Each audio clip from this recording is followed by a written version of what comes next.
We are Kentucky, Tennessee, living here at the West Tennessee Delta Heritage Center. Today, we are visiting the home of legendary blues pioneer Sleepy John Estes. Sleepy John Adams Estes lived from 1899 through 1977. Come with us as we walk through his humble home. As with all of our museum videos, the script that we use is the plaques that the museum has on the walls and other places. We do not add nor do we take away from the wording of these plaques. All of these videos are made for education and entertainment purposes only.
By the end of World War II, blues styles had begun to change to a more urbanized sound, and Sleepy John Estes' country blues seemed old-fashioned to younger listeners.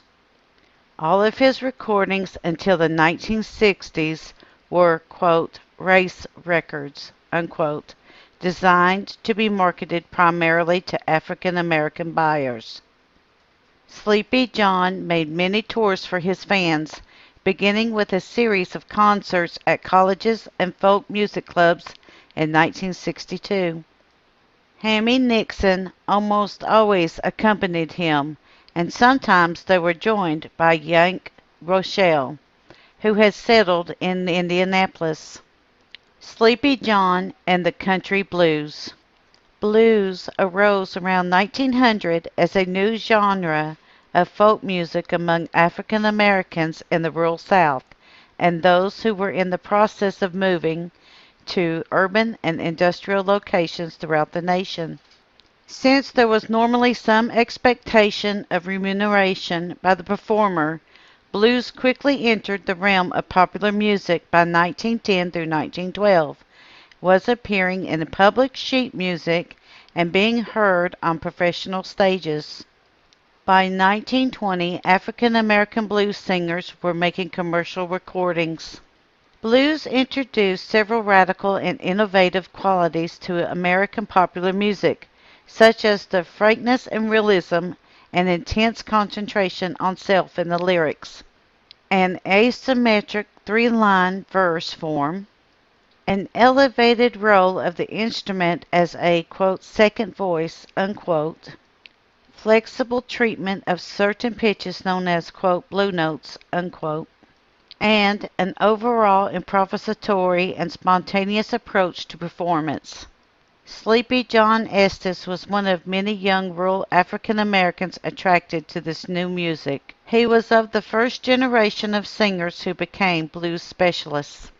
He distinguished himself from most of the others by creating a highly personalized style and repertoire.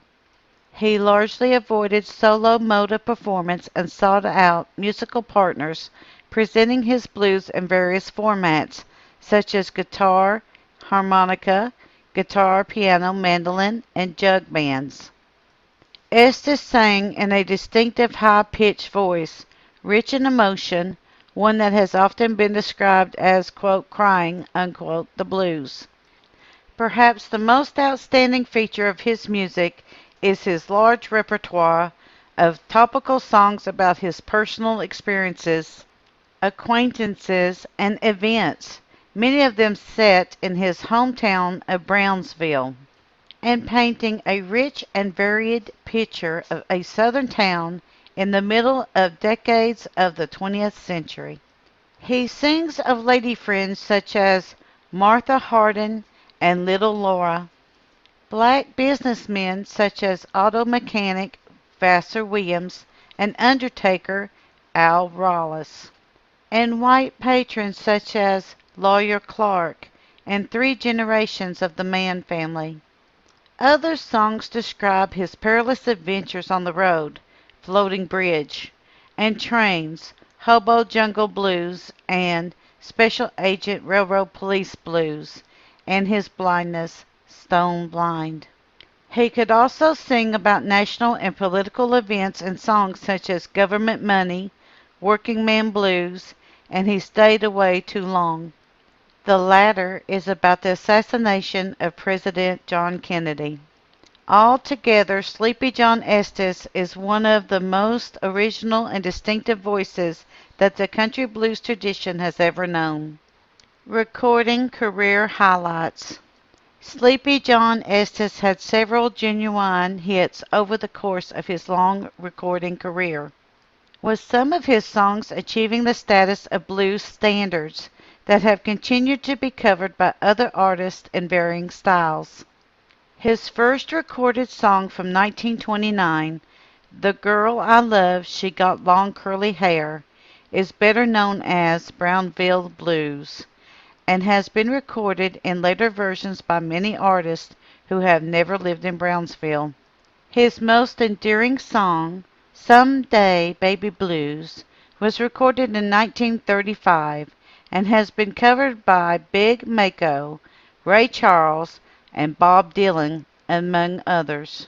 Other hits from 1930s and 1940s were "Drop Down Mama," "Airplane Blues," and "You Shouldn't Do That."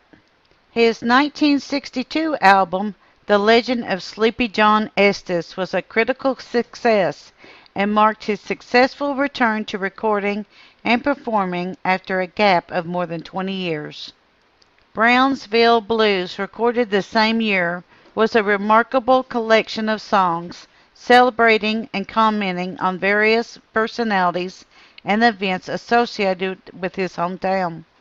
It was followed in 1964 by "Broke and Hungry, Ragged and Dirty Too," by Estes with Yank Rochelle and Hammy Nixon as the quote, "Tennessee Jugbusters," unquote. Issued at the height of the revival and of interest in the jug bands, this was one of the very few albums in the genre by African American performers with a direct connection to the classical period of the 1920s and 1930s. Later, in the 1960s and 1970s, Estes recorded several albums in Europe and Japan and that highlighted his great international popularity.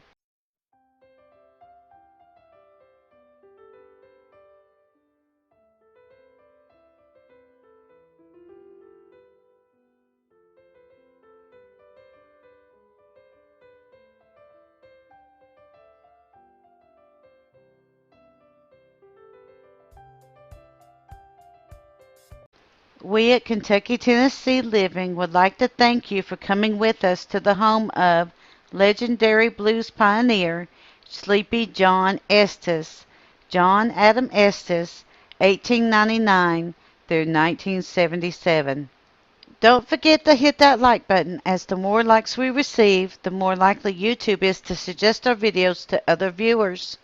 Also, to receive notice of when we upload a new video, be sure to subscribe and click that bell for notifications. We thank you for continuing to support Kentucky Tennessee Living as we bring to you the history of the Appalachian Mountains.